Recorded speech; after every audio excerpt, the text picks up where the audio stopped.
You are now tuned. Hello, this is Omobola Stephen, the host of the Backstory with Omobola Stephen. On the Backstory with Omobola Stephen, we like to shed more light on what has not worked and what will make it work. We focus on government and politics with other subtopics like science and technology, society and culture, and also the environment. We know there are so many challenges that bedeviling the society today, especially the world. There's so many questions on the minds of so many people, and yet all the challenges that people is facing, they've not yet been abated. Which way to go? What are some of the things we are doing right?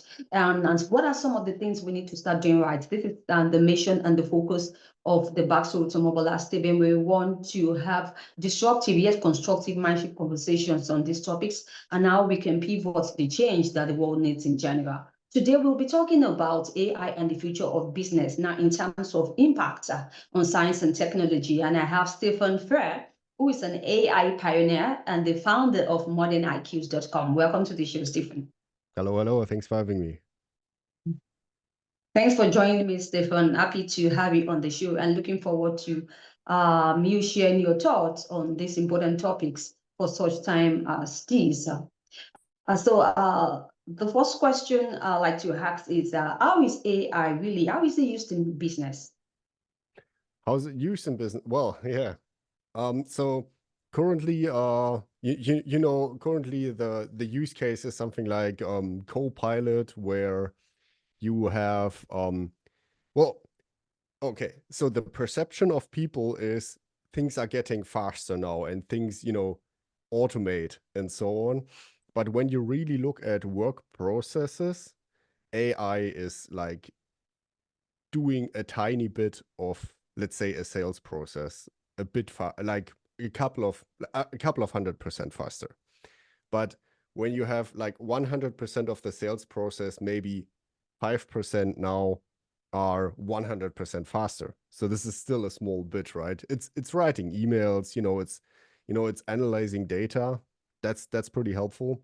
But yeah, the way it could be used today already is like way more powerful. So I give you an example. With our blog article generator, you could use ChatGPT to create a blog article. Yeah, but this is creating text. And then you tell it, create an image, please. And then you need a couple of images for the blog article to be good quality. And if you want to have a couple of images, it kind of takes multiple, please do again, please change this, the style is not good, and so on, right? And then you have like, let's say 5 images, then you need to download them, you need to change the format, you need to reduce them in size, you need to upload them to your website and so on. So it's like, so the process of creating a blog article is, well, hundreds of steps you have to do manually, right? Even if you use ChatGPT to write the text. And what we are doing is we're creating one-click solutions. So that basically means that you enter the headline, let's say, best chicken teriyaki Amsterdam, and then you press create, and the system will create the images, the text, the headline structure, alternative image text, table of contents, like hundreds of things, and it'll upload it to your website as well. So a job that takes 4 hours with ChatGPT, you can do in 10 seconds. Yeah. All right. Now, I'd like us to talk about the skills that is needed, or what skills do you believe is most important for professionals to cultivate in this era of AI driven future that we have now? Can you repeat the question? Sorry. Okay, the question is, what skills do you believe will be most important for professionals to cultivate in an AI driven future that we have right now?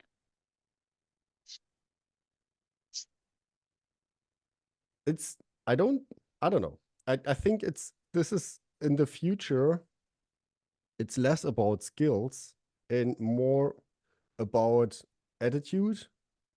So if you are somebody who likes to get into, learn new technology, then I guess, and you are curious, curiosity is something.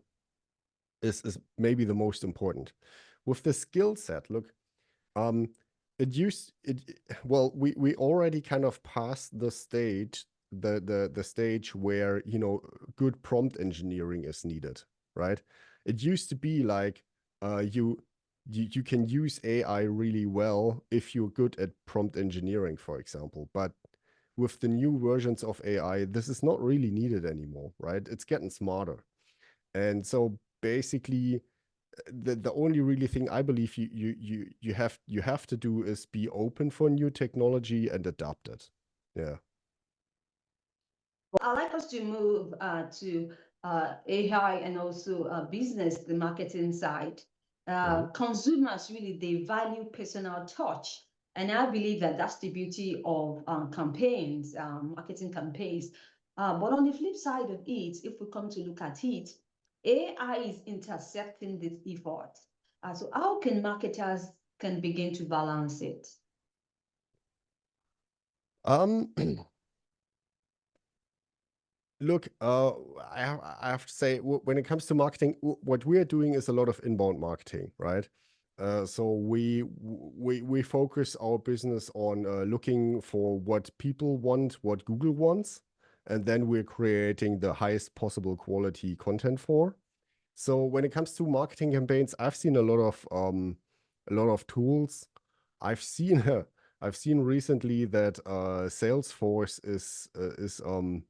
is creating their, I don't know how they called it, but it's like a suite of AI agents, and they claim that they can handle the most complex sales structures now, and I guess this is including all the marketing campaigns and so on as well.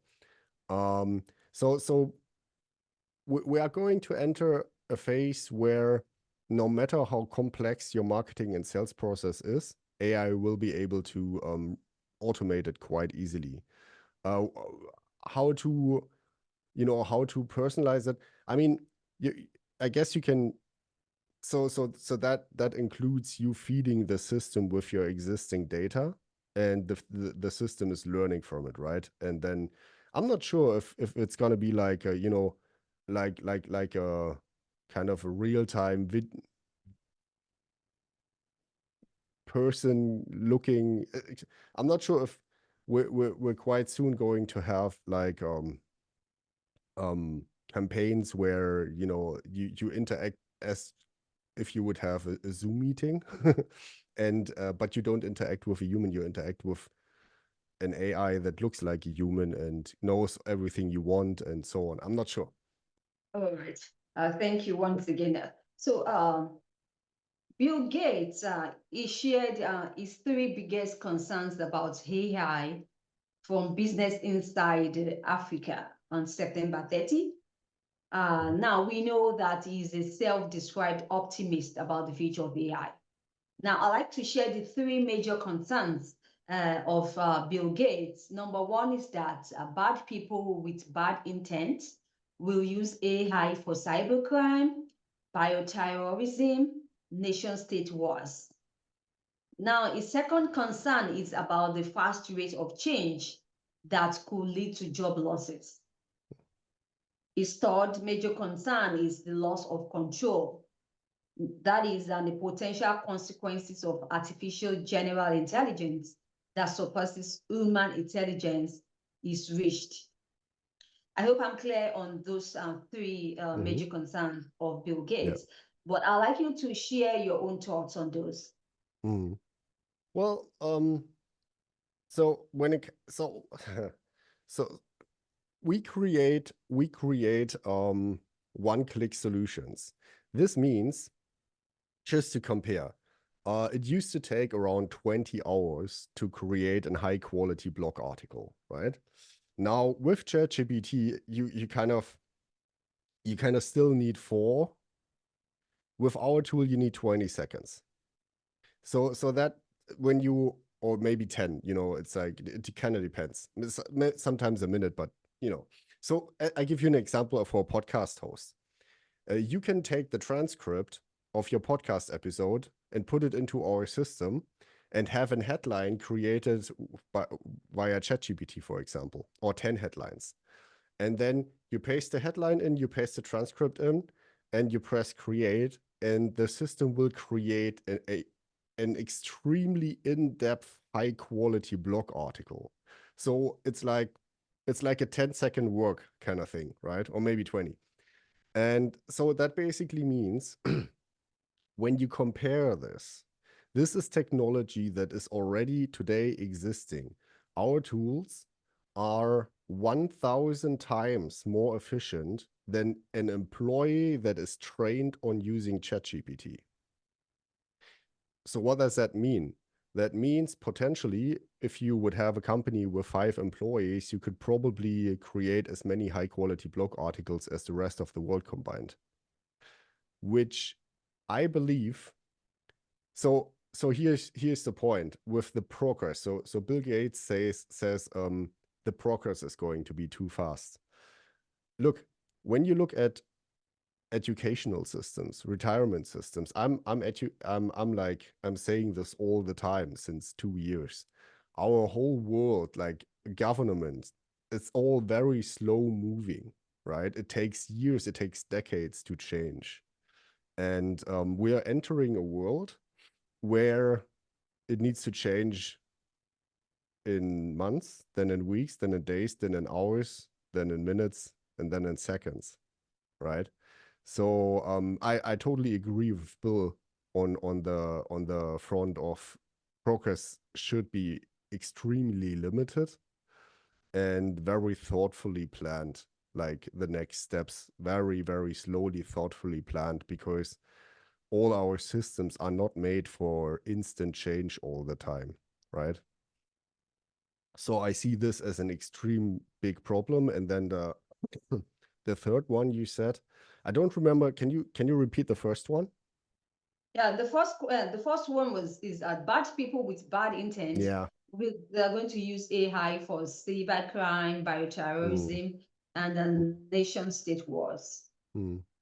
Well, yeah, I don't want to print a too dark picture, but this is true.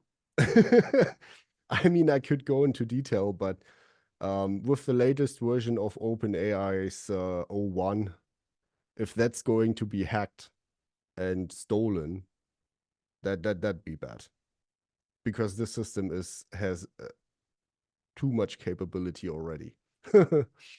So yeah, we hope that that doesn't work. That will not happen. Let's say it like that. The third one was getting it out of control, and this is the same, right? It's the same thing like the second one. It's like how can you manage the progress? It's just too fast, right? I mean, we might enter an age. I'm not sure when this will be. It might be that it's coming soon. I don't know, where we would need just picture this. Picture that because of the rate of progress, we would need to make changes to US politics, for example, every second. So that means that all the politicians need to agree on issues every second, and it needs to be realized. So how is that going to work? It's not going to work, right? So yeah, I agree with Bill on all 3 points. It's very we invent something and then we distribute it, but we don't know how to deal with it. Absolutely. So that rightly means that we can talk about the challenges that AI poses at the end of the day. And I think that this is some of the challenges that we are talking about. Whether we like it or not, it brings the good side of it. But the other side of it is not something that we can be able to manage at the end of the day. So we're just looking for ways for how we can be able to balance these changes, or to be able to embrace these changes at the end of the day. Now, you support AI's positive impact while raising awareness about its ethical considerations.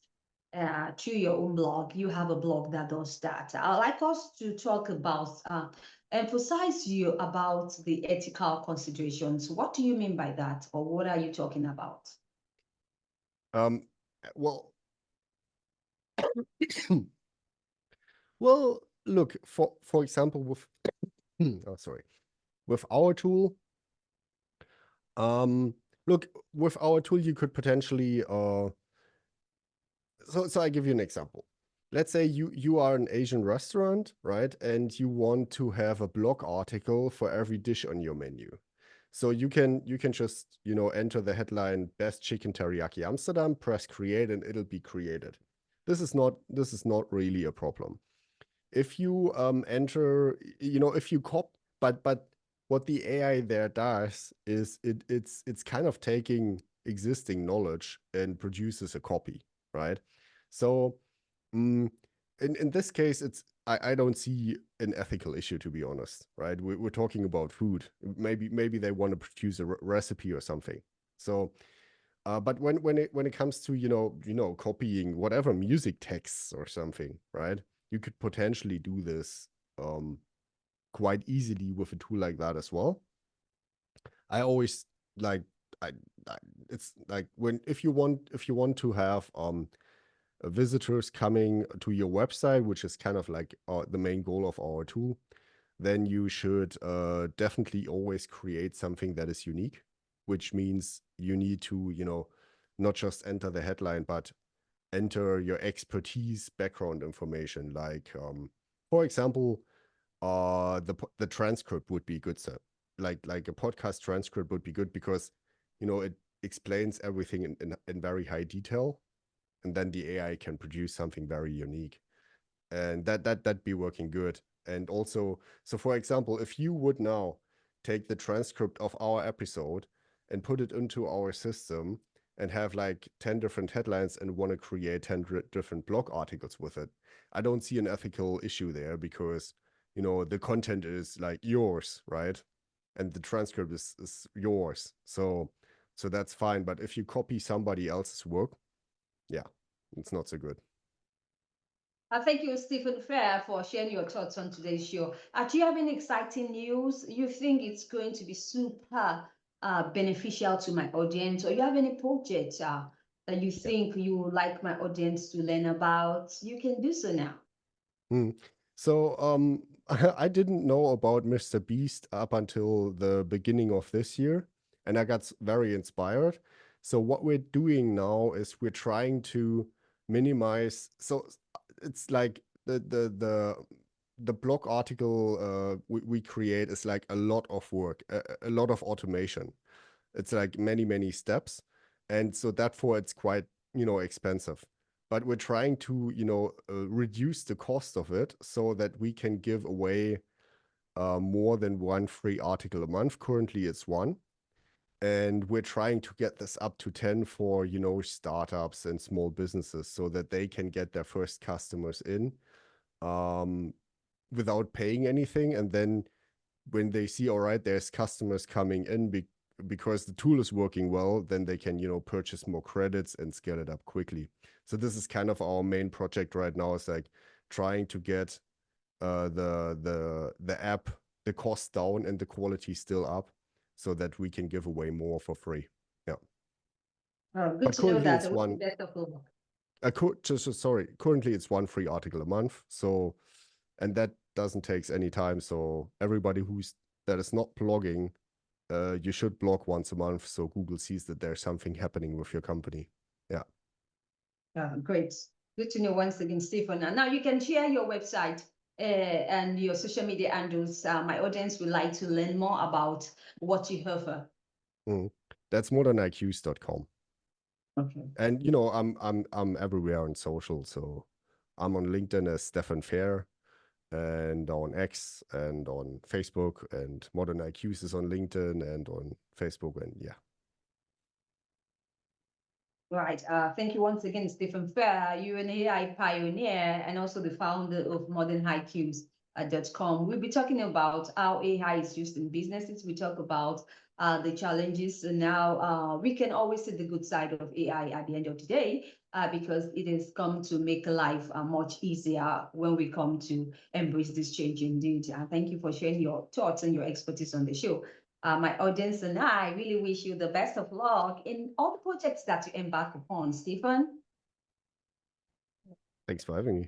Now, if you'd like to catch up with any missed episodes of the Backstory with Omobola Stephen, you can catch up on any cross promotion platforms or any podcast distribution platforms online. Just search for the Backstory with Omobola Stephen, and you have a great time as you listen to professionals share their thoughts and insights on topics or subjects on the government and politics, society and culture, science and technology, and the environment. I'll talk to you soon. Thanks for joining me once again, Stefan. That was a good show we had. Thanks for having me. Yeah. We hope you've enjoyed this episode.